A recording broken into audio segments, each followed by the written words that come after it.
What's going on, guys? It's Greg here, aka New York Prepper. It is Monday, April 18th, 2022, the day after Easter 2022, and I want to just show you this freak snowstorm we're getting here in north central Pennsylvania. Right now I'm under a winter weather advisory. I'm supposed to get a couple of inches of snow the next couple of hours. But I wanted to just show you the conditions here. Look at all this snow coming down, and those trees you see in the back over there are probably about 500, maybe 700 yards away. And you can see the visibility is reduced from all the snow. It's hard to see those trees back there. But look at all this snow coming down, guys. Just insane. End of April. Pretty serious snow coming down right now, and some areas in upstate New York are supposed to get a foot of snow, or even more than a foot of snow. In the Catskill Mountains and in the Adirondack Mountains of upstate New York, they're talking about a foot of snow over there. But over here in Pennsylvania, we're going to get a couple of inches. At least in my part of Pennsylvania, winter weather advisory. Look at all this snow, guys. The day after Easter. Now, snow in April is not that uncommon in the Northeast or in the northern part of the United States, but to have a couple of inches is, I would say, pretty unusual. You know, maybe 1 or 2 inches, not that unusual, but if it's like 3 inches or more, 6 inches or more, that's definitely not very common. You don't really hear about a foot of snow in upstate New York in mid-April or end of April. It happens, but it doesn't happen that often. So, wanted to just show you guys the conditions here. I'm going to keep you guys updated on how much snow I get here. But this is north central Pennsylvania. And I do believe we're in a little ice age right now. We're in the beginning stages of a little ice age, or if not a little ice age, then some kind of global cooling period. And I believe that it started around 2008 when we had a really massive winter that year here in the northeastern US. 2008, 2009, 2010, 2011.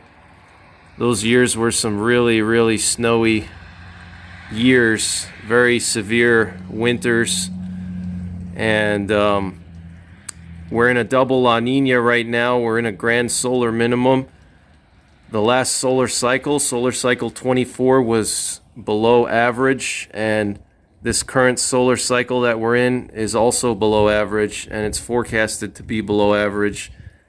And a lot of the scientists that study the sun are saying that the next 20 to 50 years we could be entering a solar minimum, which reduces global temperatures and causes global cooling. The last time this happened was in the 1400s to the 1600s. There was the Maunder minimum, which was a 200-year period of reduced solar activity, which caused the Little Ice Age. And you can read about the Little Ice Age.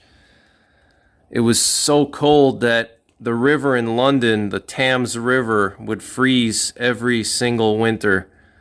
And they would have frost fairs on that river in London. Could you imagine that today? And the Baltic Sea would actually freeze completely solid, enough to where you could travel from Sweden to Poland on horseback without having to worry of sinking through the ice or falling through the ice. So just wanted to show you guys these conditions here and let you know to be prepared, guys. You know, I believe we're entering a global cooling period.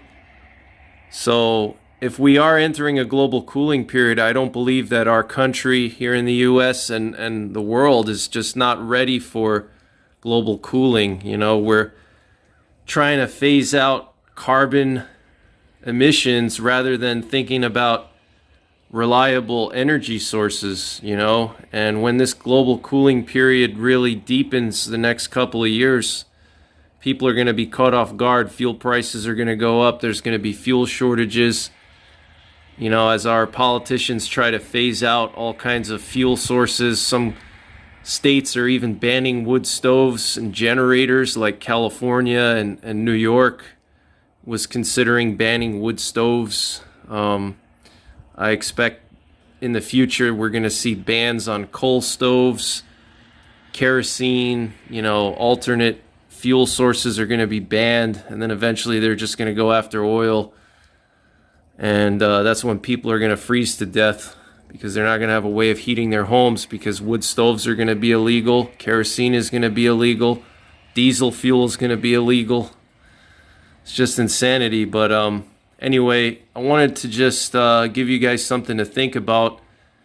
What are you going to do if the next 10 to 20 years or even longer we have cold winters and freak snowstorms like this? Not only is there going to be fuel shortages, fuel price increases, but also you're going to have crops affected. What you're looking at here is hay fields and corn fields.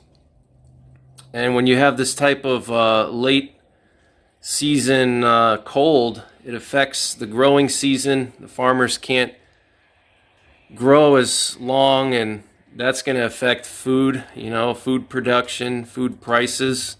We could have food shortages if we have, you know, cold winters. You're going to, you know, have shortages in grains. Prices are going to go up even more than they have been already because of the war in Ukraine. So,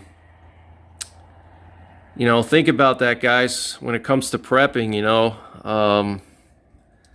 But that's pretty much it. I'll give you guys an update later on. Take care, God bless, and don't forget the 3 Ps. Prepare, practice, and persevere.